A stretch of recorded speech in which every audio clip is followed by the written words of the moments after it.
Students, मैं संजय शुक्ला आपको lockdown special में पढ़ा रहा था हेलो एल्केन्स के बारे में। पिछले 2 वीडियो मैंने आपको बनाए थे इस लॉकडाउन स्पेशल में हेलो एल्केन्स के। अगर जिसने नहीं देखे हों वो जरूर देखें। आज मैं पढ़ाने वाला हूं chemical reaction of haloalkanes. तो ये जो हेलो एल्केन्स है ना, RH, मैं फिर से बतला दूँ, एल्किल हैलाइड। अगर मैं इसकी बात करूँ तो ये 4 प्रकार की रासायनिक अभिक्रियाएँ प्रदर्शित करता है। पहली तो है नाभिक स्नेही अभिक्रिया। तो इसको हम लोग पूरा नाम क्या लेते हैं? नाभिक स्नेही प्रतिस्थापन। मैं लिख देता हूं पूरा नाम, प्रतिस्थापन अभिक्रिया। दूसरा, ये विलोपन अभिक्रिया प्रदर्शित करता है, विलोपन अभिक्रिया प्रदर्शित करता है। और जो तीसरा है, ये धातुओं के साथ भी रिएक्शन प्रदर्शित करता है। तो यहां पे लिख देंगे हम धातुओं के साथ अभिक्रिया। और एक और रिएक्शन ये प्रदर्शित करता है, उसका नाम है अपचयन अभिक्रिया। तो यहां पर जो है ना, नाभिक स्नेही प्रतिस्थापन अभिक्रिया के बारे में आज हम लोग इसकी चर्चा करेंगे। तो आज का जो टॉपिक है वो टॉपिक है नाभिक स्नेही प्रतिस्थापन अभिक्रिया। अब ये नाभिक स्नेही प्रतिस्थापन अभिक्रिया क्या है, आप लोग गौर से देखिए इसको। ये एल्किल हैलाइड है। मैं कुछ इस तरीके से लिख दूं तो और ज़्यादा बेहतर रहेगा, समझने में आसानी होगी। अब यहाँ पे एल्किल हैलाइड देखिए, ये X कैसा है? निगेटिव है। अब ये निगेटिव है। अब निगेटिव यानी -I प्रभाव प्रदर्शित करता है। इंडक्टिव इफेक्ट आपने 11th क्लास में पढ़ा हुआ था, प्रेरणिक प्रभाव के नाम से हम लोग जानते हैं। ये -I प्रभाव प्रदर्शित करता है। अब -I प्रभाव प्रदर्शित करने की वजह से जो X है ना, इसके ऊपर आंशिक ऋणावेश, ये डेल्टा का निशान जो है ना, ये निगेटिव, ये आंशिक शब्द को कहलाता है। मैं अभी लिख देता हूं। और ये क्या है? ये प्लस आंशिक प्रभाव प्रदर्शित करता है। तो देखिए मैं यहां पे लिख देता हूं, माइनस का मतलब हो गया ये डेल्टा, माइनस निगेटिव आंशिक प्रभाव के नाम से हम लोग जानते हैं, आंशिक प्रभाव। अब यहां पर ये जो प्लस है ना, ये प्लस आंशिक प्रभाव, जैसे ये माइनस का ऐसे पॉजिटिव का ये आंशिक प्रभाव कहलाएगा। ये नाम याद रख लेना। तो अब इसके ऊपर कैसा हो गया? निगेटिव। इसके ऊपर कैसा हो गया? पॉजिटिव। तो यहां पर क्या हो गया कि X से जुड़े कार्बन। अब यहां पर ये कार्बन इसलिए लिख दिया कि कई बच्चे कंफ्यूज हो जाते हैं, यहां तो C है ही नहीं, यहां पर ये देखिए ये रहा C। तो -I इफेक्ट के कारण, -I प्रभाव के कारण, अच्छी तरीके से याद कर लेना, -I प्रभाव के कारण इसके ऊपर आंशिक ऋणावेश एवं इसके ऊपर आंशिक धनावेश आ जाता है। देखिए इस कार्बन पर आ गया। अब क्या हुआ? जब कोई नाभिक स्नेही, अब देखिए मैं इसको ले लेता हूं, जब कोई नाभिक स्नेही, अब ये नाभिक स्नेही, अब ये भी निगेटिव है। अब आपको पता है जिसके ऊपर विद्युत ऋण होता है या इलेक्ट्रॉन पेयर होता है वो नाभिक स्नेही होता है। तो अब इसमें क्या हो गया? ये भी नाभिक स्नेही, ये भी नाभिक स्नेही, लेकिन ये कैसा है? ये प्रबल है। और ये कैसा हो गया? दुर्बल। तो हमने कहा कि जब प्रबल नाभिक स्नेही के द्वारा दुर्बल नाभिक स्नेही का प्रतिस्थापन किया जाता है, यानी आक्रमण किया इसने, तो यहां पर क्या बन गया? RNU प्लस X निगेटिव, यानी दुर्बल नाभिक स्नेही का प्रतिस्थापन हो गया। नाभिक स्नेही का यहां पर प्रतिस्थापन हो गया। तो ये क्या हो गया? एक नाभिक स्नेही के द्वारा दूसरे नाभिक स्नेही को प्रतिस्थापित कर दिया, इसलिए यह अभिक्रिया क्या हो गई? नाभिक स्नेही प्रतिस्थापन अभिक्रिया। बहुत ही इंपॉर्टेंट है, एक बार फिर से सुन लें। जब एल्किल हैलाइड की प्रकृति को हम लोग देखते हैं तो ये ध्रुवीय प्रकृति का होता है। ध्रुवीय प्रकृति का क्यों होता है? X के ऊपर -I प्रभाव प्रदर्शित करता है, जिससे ये जो कार्बन है, यहां पर मैंने इस कार्बन को इस तरीके से प्रदर्शित कर दिया, पॉजिटिव यानी शो करता है, यानी आंशिक धनावेश शो करता है, और इसके ऊपर आंशिक ऋण आवेश शो करता है। तो यहां पर ये रिएक्शन क्या हो गई? ये कंप्लीट रिएक्शन क्या हो गई? RH प्लस NU नेगेटिव, यानी प्रबल नाभिक स्नेही लिख देते हैं, जिससे कि आपको पूरी बात याद रह जाए। नाभिक स्नेही, और ये दुर्बल नाभिक स्नेही है। तो यहां पर आपने देखा दुर्बल नाभिक स्नेही का प्रतिस्थापन हो गया, तो क्या बन गया, ये उत्पाद बन गया। ये आपको याद हो गया। अब ये अभिक्रिया दो प्रकार की होती है। कौन सी अभिक्रियाएं? नाभिक स्नेही प्रतिस्थापन अभिक्रियाएं दो प्रकार की हैं। कितने प्रकार की हैं भाई? दो प्रकार की। मैं नाम लिख देता हूं। एक तो है SN1, एक है SN1 और एक है SN2। इसका मतलब क्या हो गया? Unimolecular nucleophilic substitution reaction.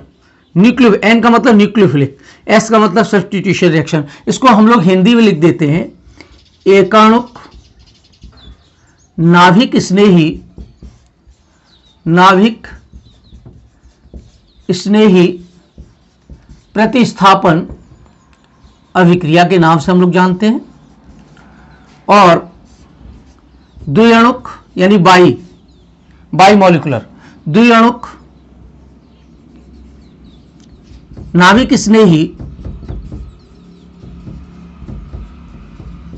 स्नेही प्रतिस्थापन अभिक्रिया के नाम से जानते हैं। बहुत ही इंपॉर्टेंट है, पेपरों में कई बार पूछी गई है और आगामी पेपरों के लिए भी इंपॉर्टेंट है, तो आप लोग इसको भली बात समझेंगे। तो यहां पर हमने दो प्रकार की बतलाई नाभिक स्नेही प्रतिस्थापन अभिक्रिया, एक बतलाई SN1 और दूसरी बतलाई SN1। तो सबसे पहले हम लोग ले लेते हैं SN1 अभिक्रिया, यानी एकाणुक नाभिक स्नेही प्रतिस्थापन अभिक्रिया। यहां लिख देते हैं।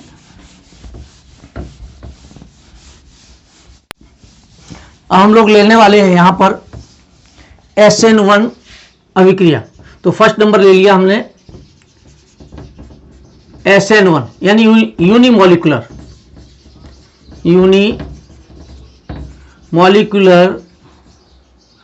Substitution reaction. इसको हम लोग क्या कह देते हैं?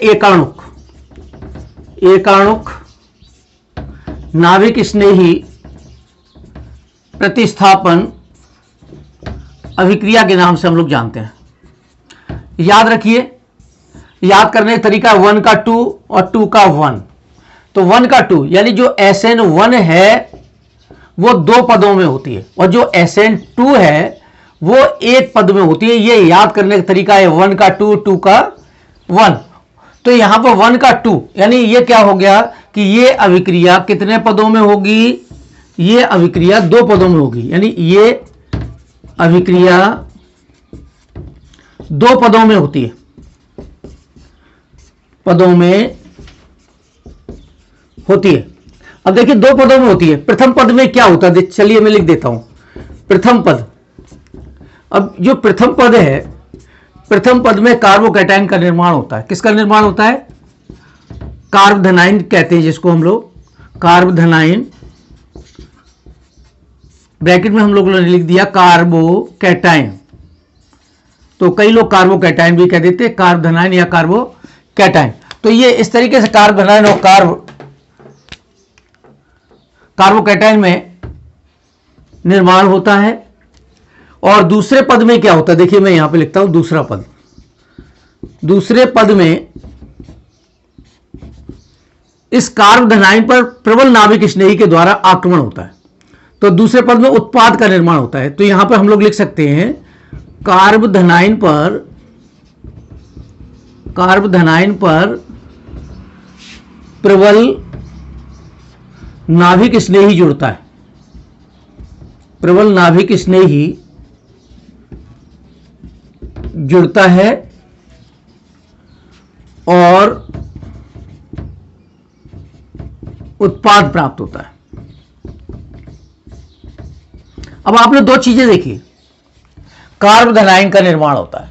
अब कार्बोधनाइन का जब निर्माण होता है अर्थात यहां पर जो प्रथम पद है ये अभिक्रिया के वेग को निर्धारित करता है, अर्थात वेग निर्धारक पद है। अर्थात हम लोग फिर से कह सकते हैं कि अभिक्रिया का वेग समानुपाती Rx के, अर्थात ये SN1 प्रकार की अभिक्रिया है। तो ये होगी SN1 प्रकार की अभिक्रिया के बारे में। तो दूसरे पद में ये मैं यहां पर एक एग्जाम्पल के द्वारा आपको समझाता हूं और साथ में इसकी क्रियाशीलता और आक्रमण के बारे में भी बतलाता हूं। देखिए मैं पहले एक कोई रिएक्शन लिखता हूं। तो रिएक्शन में मैंने देखिए ये लिख दी आपको CH3 CCH3, क्योंकि इसकी जो क्रियाशीलता का क्रम है वो ये है 3 डिग्री 2 डिग्री 1 डिग्री। अभी मैं और समझाता हूं आपको। तो CH3 और ये हमने ले लिया Cl। तो इसका नाम क्या है? टर्सरी ब्यूटिल क्लोराइड, यानी तृतीयक कह देते हैं हम लोग, टर्सरी ब्यूटाइल क्लोराइड। अब टर्सरी ब्यूटाइल क्लोराइड आपने ले लिया। अब इसके ऊपर आपने एक्वा KOH। अब ये एक्वा का मतलब है जली विलेन है एक्वा, इसका आक्रमण कराया। ये पूरी रिएक्शन लिख रहे हैं, कंप्लीट रिएक्शन। तो SN1 अभिक्रिया में क्या होगा? SN1 अभिक्रिया में ये K ये पॉजिटिव है और ये नेगेटिव है। तो नाभिक स्नेही कौन सा होता है? जो नेगेटिव पार्ट, ये NU है नाभिक स्नेही। और ये पार्ट कैसा हो गया भाई? इलेक्ट्रॉन स्नेही। तो हमें तो चाहिए क्या है? नाभिक स्नेही। अब नाभिक स्नेही यहां पर आएगा, किस जगह आएगा? यहां पर। तो और ये Cl कैसा हो जाएगा? निकल जाएगा। तो अब ये डायरेक्ट नहीं होता, ये मैकेनिज्म इसकी अभी हम आपको बतलाएंगे। पहले तो ये रिएक्शन में लिख दूं, यहां पर आपका बना जाकर के CH3OH प्लस KCl, ये बन गया। इसका नाम क्या हो? चूंकि OH लग गया ना, तो इसका नाम हो गया टर्सरी ब्यूटाइल एल्कोहल। अब ये टर्सरी ब्यूटाइल एल्कोहल बन गया। अगर हम लोग देखिए यहां पर अगर बात करें तो हम लोगों ने कहा एक आणु यानी SN1। तो हमने कहा था इसकी मैकेनिज्म के बारे में बात करते हैं। तो मैं जरा ये नाम एक बार साफ कर लेता हूं जिससे जगह बन जाए थोड़ा समझाने के लिए। यहां पर देखिए स्टेप 1 में क्या हुआ, इसकी मैकेनिज्म देखते हैं।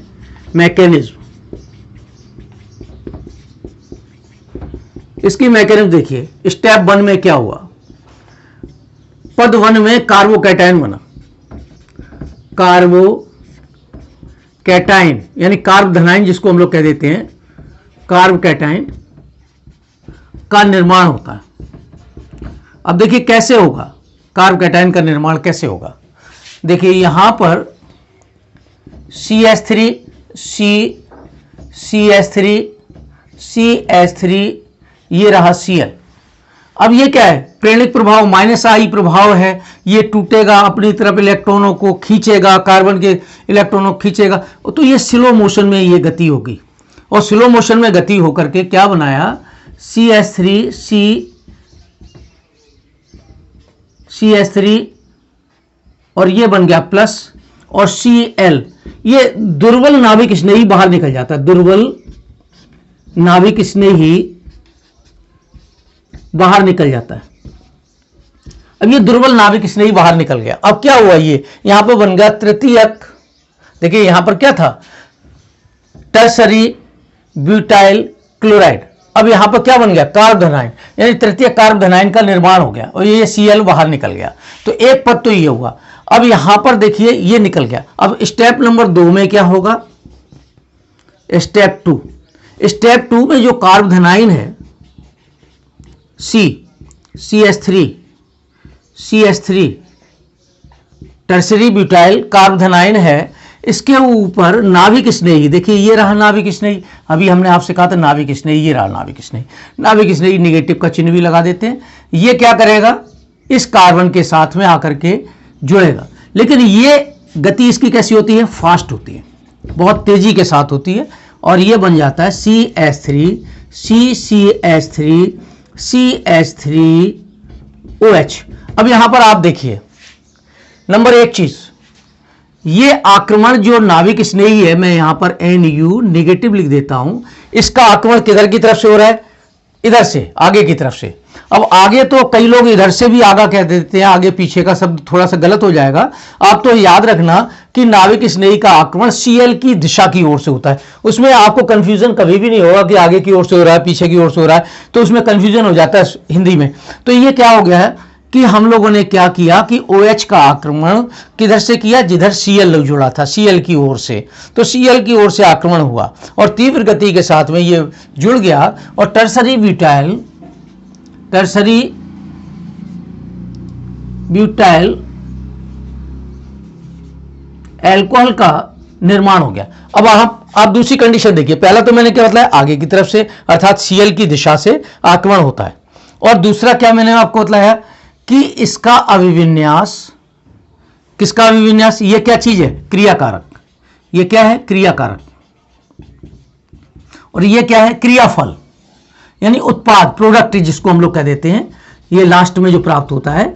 इसके अभिविन्यास को आप गौर से देखिए, इसके अभिविन्यास में किसी प्रकार का कोई परिवर्तन नहीं है। इसका मतलब हो गया कि क्रियाकारक का अभिविन्यास क्रियाफल के अभिविन्यास के समान प्राप्त होता है। अगर हम इसके ये जो रिएक्शन अभी हमने आपको लिखी है, इसके रिएक्शन की अभिक्रिया का वेग लिखें और यह पता लगाना चाहें कि यह किस प्रकार की अभिक्रिया है, तो प्रथम पद में आपने देखा था CH3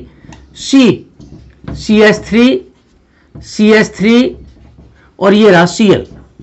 ये किसके बाद में होगा, रेट ऑफ रिएक्टेंट। तो रेट ऑफ रिएक्टेंट यानी अभिक्रिया का वेग के समानुपाती होगा, अभिक्रिया का वेग। अब इसकी कोटि की बात करें तो इसकी होगी 1, तो ये अभिक्रिया किस प्रकार की होगी, SN1।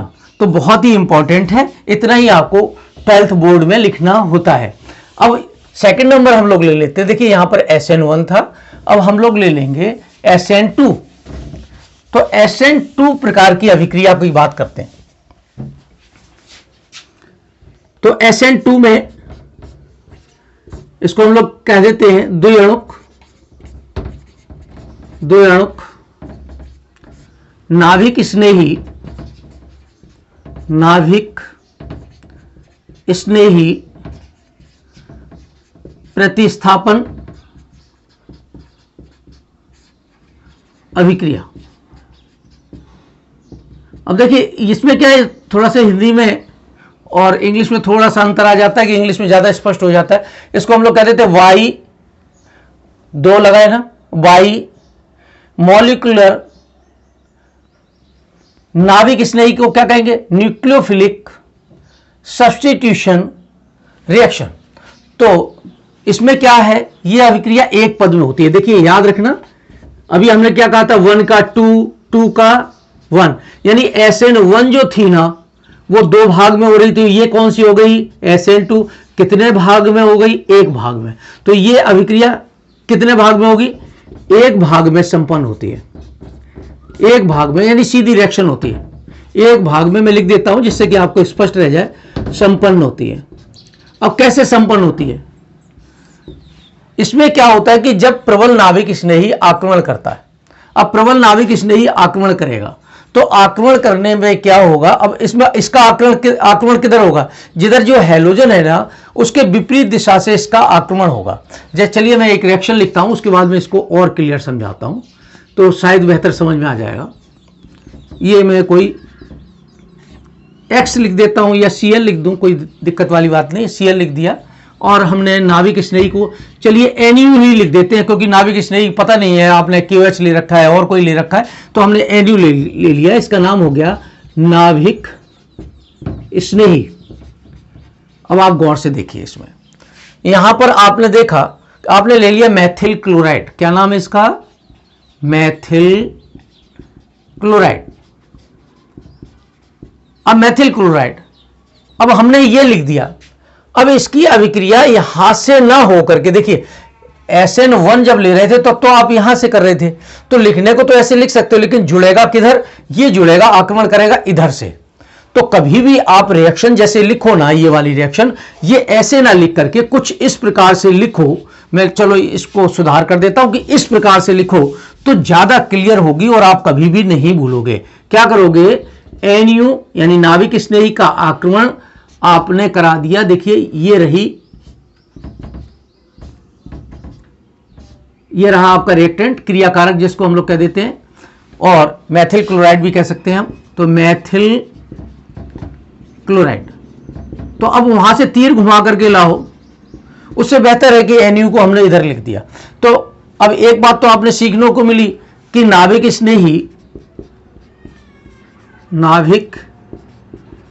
स्नेही का आक्रमण किधर से हो रहा है, Cl के विपरीत दिशा से, Cl के विपरीत दिशा से इस कार्बन पर अटैक हो रहा है। अब क्या होगा, पहले तो क्या होगा, स्लो गति से रिएक्शन होगी और एक संक्रमण अवस्था बनेगी। संक्रमण अवस्था कैसे बनेगी देखिए मैं आपको बतलाता हूं। जैसे जैसे NU कार्बन की ओर जाएगा, कार्बन की ओर जाएगा, इसको संक्रमण अवस्था कह देते हैं, वैसे वैसे Cl यानी हैलोजन परमाणु, यहां पर हैलोजन भी लिख सकते थे, Cl की जगह पे हम X भी लिख सकते थे।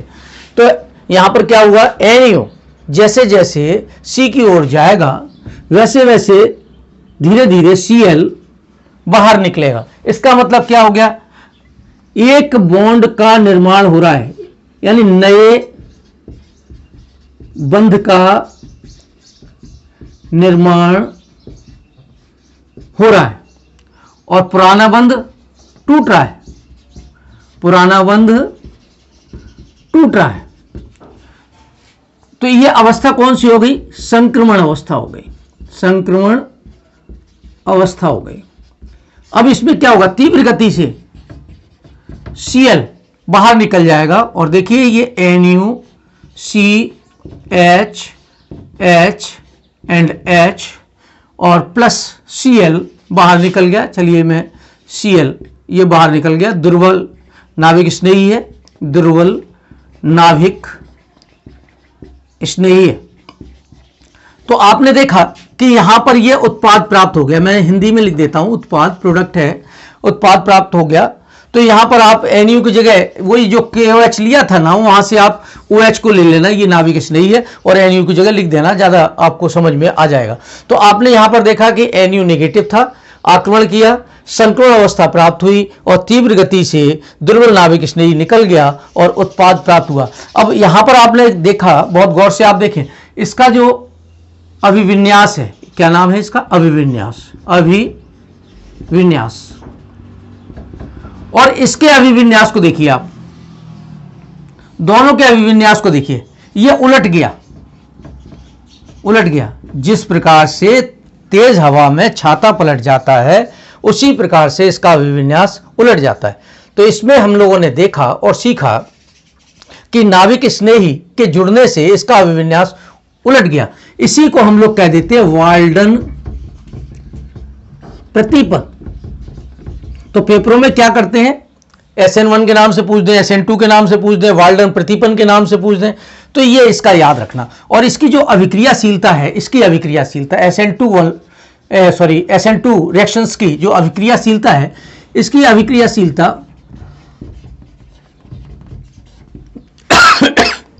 1 डिग्री, 2 डिग्री एंड 3 डिग्री होगी। यहां पर आप याद रखिएगा क्रियाशीलता, ये शॉर्ट में लिख दिया है, ध्यान रखना, 1 degree greater than 2 degree greater than 3 degree.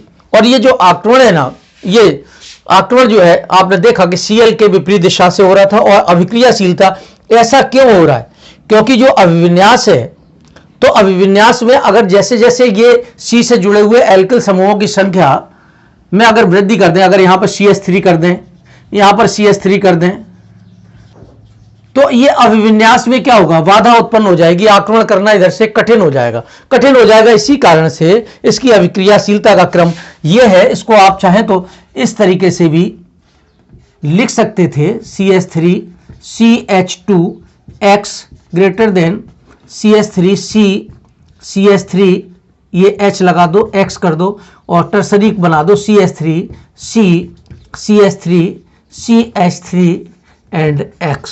तो इस प्रकार से आज आपने पढ़ा SN1 एंड SN2।